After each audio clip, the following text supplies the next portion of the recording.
Vers la fin de sa vie, Saint Paul écrit ceci. Nabundi et Tumba n'avait ici voyagé. Il parle de sa vie. Il a combattu le bon combat et maintenant, parce qu'il a été baptisé. Nabundi et Tumba, parce qu'il a beaucoup souffert, il était malade pendant longtemps. Il n'a pas abandonné sa foi, il n'a pas abandonné Jésus, il n'a pas abandonné l'Église, mais pour aller chercher la solution ailleurs. Il a compté sur son Dieu, car nous allons partout. Au cas où ensemble, nous faisons que nous sommes à Mamélé, ceux qui savent à Tessie, ceux qui à Kamati, au Costa la Nini, au Copé Saoubé, au Mounakongo et au la Chope à Nobaki. Il était fort à la messe. Il ne faisait pas la messe lingala. Il chantait avec les amis qui sont là. Il transmettre à d'autres. Pas basé de moto. C'est pour ça qu'elle a dit Nawana. Vous n'êtes pas sauvés parce que vous posez des actes bons. Nous sommes sauvés par la grâce. Nous sommes sauvés parce que Dieu nous aime. Nous sommes sauvés parce que notre Père est miséricordieux. La vie éternelle, c'est un don gratuit de Dieu. Et ça, les Camerounais qui sont botanisés dans la paix, qui sont morts, pour moi, ils vont nous dire gratuitement parce qu'il est bon, parce qu'il est Père miséricordieux. Donc nous avons parce que Jésus est mort sur la croix. Il a versé son sang pour toi, ma soeur, pour toi, mon frère, pour moi qui vous parle. Voilà pourquoi nous parlons pas du Sauveur, nous parlons du Rédempteur. Jésus est notre Rédempteur, c'est-à-dire qu'il est l'idée qui peut nous donner cette vie-là. Vous voyez pourquoi vous pouvez sa vie sur mon mouillé, c'est à vous pouvez sa vie sur la vous opérer. Dès la grâce de l'Oie, vous savez là, vous pouvez appeler ça comme ça, les lois, les lois, là, les petits, les lois, les lois, vous mouillez aussi la tête, vous avez des lois, les botas, vous pouvez ça, les lois, les botas, il va vous occuper. Papa qui est au moment où il est au moment où il a été. À travers qu'il nous dit la carte à niveau d'avance, pour ça, la bonne suscité. Nous allons voir la perte de monnaie. Il y a moi là, pour y aller, pour se dire que l'État s'y installe. Il y a une personne qui peut consoler vos cœurs. Il y a une personne qui peut marquer dans la décoration. Assis dans la décoration, dans la table, la passe et assis dans la décoration, dans la décoration. Alors, ça, il y a des choses à la comme vous avez dit, on a dit souvent sur la découverte je crois qu'il y a des choses sur la lire les signes des temps. Si tu es un homme, on a un saut, on a mal, on a un peu de bien. Ce qu'on a dit à la disco, à la libre à loi, prenons conscience que nous sommes des humains. Mon colombo, quand on a la première à loi, bon, on a mon prière installée. Et mon moïnalisme, vous avez apprécié à vous, pour que mon colombo, pour que mon analyse soit yéyé, sur la constante de la disco. Yes, en tout cas, les Camerounais, maman, les Camerounais, tata, dans la condition où ils vont monter, et c'est seulement quand je te respecte. Il dit, quand il va revenir, il va séparer les bons et les mauvais. Quand vous avez votre madame, n'a pas de madame, il y a beaucoup de gens qui ont. Mon madame, gagne. Alvite qui n'a pas papa pasteur, on va dire pas sonore, on va dire pas bacala, je suis pas dans cette catégorie-là. Je suis dit seulement les bons et les mauvais. Les bons, on va monter ma monnaie, on va monter ma bola, on va monter ma bolie, on va monter ma police, on va dire que c'est la moto, on peut la moto pour y aller, on peut la moto pour bola et la barre pour l'ada, on a la police dans la carte à passe. Nous serons jugés tout simplement par les commandements de l'amour, la loi de la charité. Vous allez monter ma madame, vous allez vous dire qu'il fallait sur l'instant. C'est ça les critères que Jésus nous a donnés. Nous avons apprécié les dimanches par les monacailles, parce que c'est quand vous faites ça, c'est quand vous faites des communes de paix. Tout à la voiture maillée, la voiture à poignard, par les batailles collées, les mauvais pour commencer, pour les gagner, la bataille pour ça, c'est quand vous allez vous ensemble, pour les amis, pour aussi la capelle. Les hommes nous disent 1000 ans, c'est un jour pour Dieu. 1000 ans, c'est un jour. Un jour, c'est un jour, un jour, pas la vie sur la salle. Pour mon université, la proteste, les conditions sont simples. On dit ma propre à Yesu, on a monté ma monnaie, monté ma molamu, monté ma bolingo. Ça veut dire qu'on va se faire discours. Ah, on va là, on s'est dit, les coalitions Jean-Pierre, on va gagner une maître, elle va monter sa discours, au lame au foyer, elle va monter ça, les coalitions au pays, au Nicolo, au Mokaye, un mot, amen.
Wana mostala malisu bato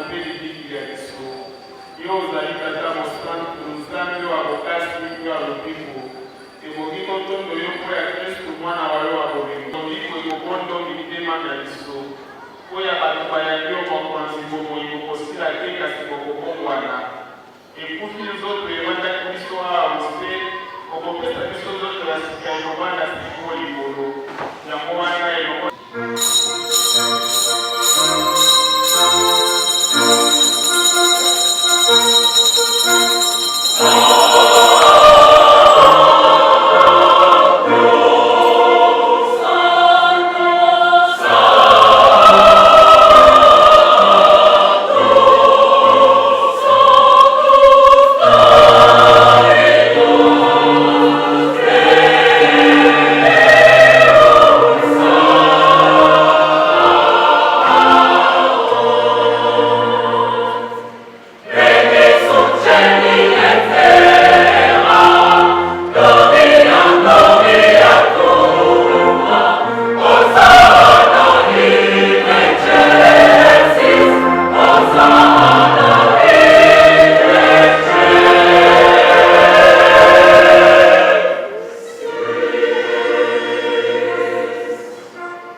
Mike Lubangu Jean-Pierre. Abalaki na biso yomei nzambe okolongoli oseki lelo obeki epai na yo na batisimo awaki libala ya Yesu bongo asekwa mpe sekwa ya mwana wa yo kokanisa baepanso batikiseki oyo babango na molamu okoka yo bamona elongi ya yo okobondela yo oyokela biso banso mawa oyamba biso bomoi wa siku elongoli na nkoto mosantu maria moboti wa nzambe elongoli na apostolu na basantu bayo banso bazalaka bandeko bayo aosi bongo tokokisa tokebela yo na Yesu Kristu mwana wa yo akoki oya Kristu elongo na ye to kombo ya ye okopesa lokumu mpe milimo na yo tata bokasi bonso ozali na ye mosantu nzambe moko okileko biso seku tata ya biso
Si nous sommes réunis ici aujourd'hui,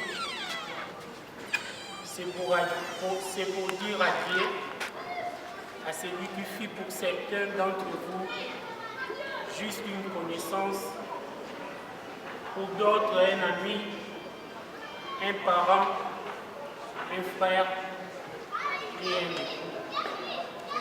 Pour moi, c'était mon père.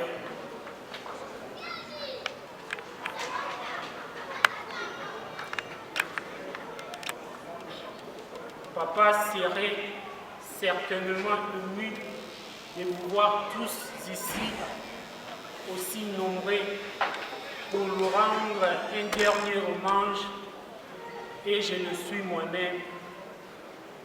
Au nom de toute la famille, je tiens à vous présenter notre plus sincère gratitude. Mon père est parti après des années de combat contre la maladie. Il a toujours fait preuve de courage face aux différentes étapes de son traitement, face aux déceptions et aux crises. Je pense qu'il est resté digne et fort malgré les nombreuses souffrances, afin de préserver sa famille. Bien qu'il souhaitait vaincre la maladie plus que tout, je crois qu'il se préparait finalement à son départ. Il profitait de chaque instant, de chaque occasion pour nous transmettre un brin de bonheur dans ces quotidiens si difficiles, pour nous faire oublier que les jours vécus étaient peut-être les derniers. Tout ce qu'il a pu faire dans sa vie, comme dans ces derniers moments, il a fait pour nous et nous pouvons que lui en être éternellement reconnaissants. Il y a quelque chose de pire que de ne pas pouvoir réussir, c'est de ne pas vouloir essayer. Alors, il faut se vaincre pour vaincre. Cette phrase qui constitue les mots que tu répétais tout le temps est notre meilleur héritage. Papa était un homme juste, il aimait sa famille plus que tout et il aimait son prochain. Il avait toujours un mot pour redonner le moral dans le moment du désespoir. Un regard bienveillant malgré sa fatigue extrême ces derniers mois. Mon père était un homme bon et attentionné, dévoué aux autres. Je suis tellement fier de l'homme qu'il était. Bien qu'il n'ait pu en profiter très longtemps, je garde en mémoire tous ces moments uniques, si intenses et si magiques. Je n'ai pas de mots assez forts pour exprimer le vide immense que ton départ nous procure. Les souvenirs restent et nous les préserverons dans nos cœurs à jamais. Mes derniers mots iront vers ma mère qui a tout donné jusqu'à la fin pour son mari puisse partir en paix. Elle s'est bâtie à ses côtés, elle a toujours soutenu. Merci maman pour ton courage et ton amour. Nous serons toujours là pour toi et nous ferons tout ce qui est en notre pouvoir pour que tu ne manques de rien, comme papa l'a toujours fait. Comme prière, qu'il plaise à Dieu de vous donner une grande place au ciel. Amen.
bape pakakalasi kote yo mokonzi toyeba koyamba komikoye na misala milambo nyonso basalaki ntango azalaki nano abakose oyamba komikoye lokola oyambaki libonza ya kosaleli bayo atele yo ozali mokonzi opesa ye mopengwa solo likolo okoka ya nkembo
La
cérémonie.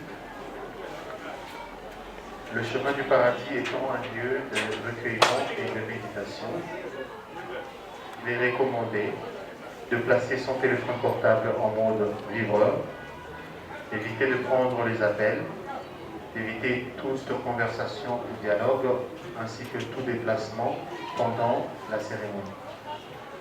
Nous allons accompagner notre papa Jean-Pierre à sa dernière demeure à la province de Emmaüs, qui se situe à 300 mètres de distance à partir d'ici. Alors nous vous recommandons d'y aller dans une attitude de recueillement et en même temps doucement, de telle sorte que vous ne soyez pas épuisés. Et si jamais à cause du poids de la montée vous êtes essoufflé, afin de poursuivre aisément votre montée. Bref, montez avec patience. Nous attirons également votre attention sur un autre détail, c'est celui de l'environnement.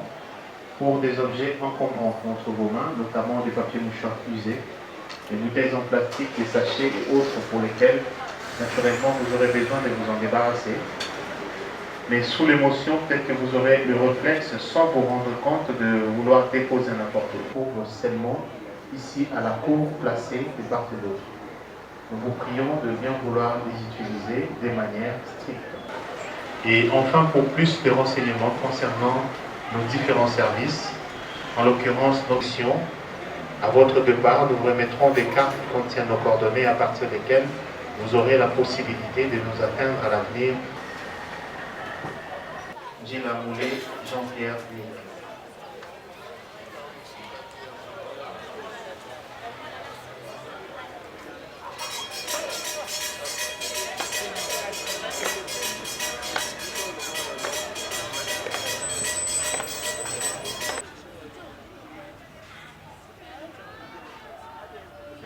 paradis de Jean-Pierre.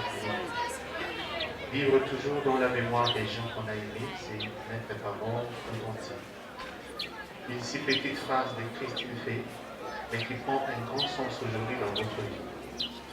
Désormais, Papa Jean-Pierre, bien que ne fera plus partie de votre quotidien de manière physique, mais cependant elle est l'idole ici dans votre cœur, et cela grâce à l'amour éperdu avec lequel vous êtes entretenu, l'amour pour lequel on dit triomphe toujours face à la mort, il vivra encore dans votre mémoire.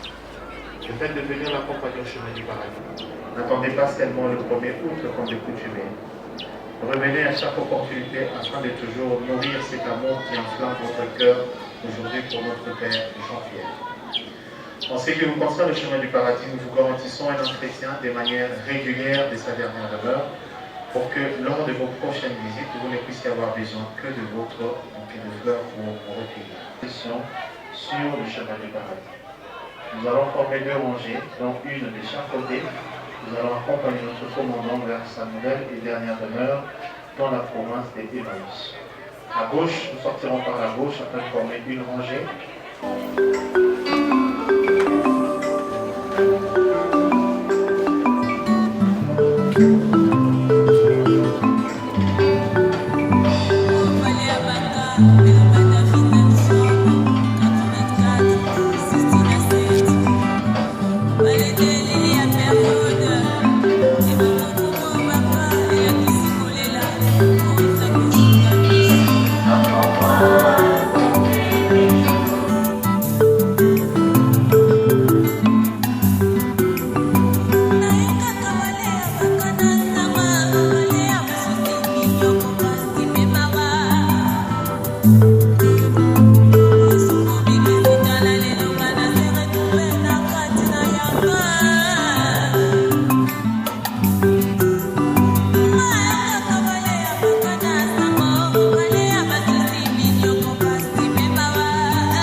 Kristo tozalelaka makoloba te tozalaka kokumisa Nzambe na circonstance oyo esalami parce que bilobi tokumisa na circonstance nyonso raison pour laquelle togai tokanga miso na biso toremercie Seigneur mpona événement oyo tokangi miso na biso. Yesu neko na boli yolingi ngai mingi Yesu Masia Alléluia na Yesu Aina lingi nkolo Bible ebisi biso Seigneur ete likambo moko te koyela mutu soki yo Nzambe opermettre yango te. Le Seigneur biso tondimi ke yo ndo permettre situation oyo comme na kati ya libota oyo. Et en tant que tes enfants Seigneur, nous te louons, te disons merci. Parce que la même Bible nous recommande de te glorifier Seigneur dans toutes circonstances. Nzambe tomitiki liso epai na yo yo oza mobondisi parce que biso nde totikali na pasi na mitema totikali na pasi na makanisi tosengi yo Nzambe osunga biso esika totiki nzoto oyo tolingi yo ozala pe otikala mobateli esika oyo tout qui peut se faire Seigneur na nsima ya kokunda nzoto ya ndeko na biso que un jour ntango kozonga tokoba esu komona na elongo pamba te tozondimaki animelaki yo lokola nkolo mpe mobikisi Seigneur notre Dieu topesi yo merci lisusu na nyonso te liboye tolobi amen. Ça fait après ça.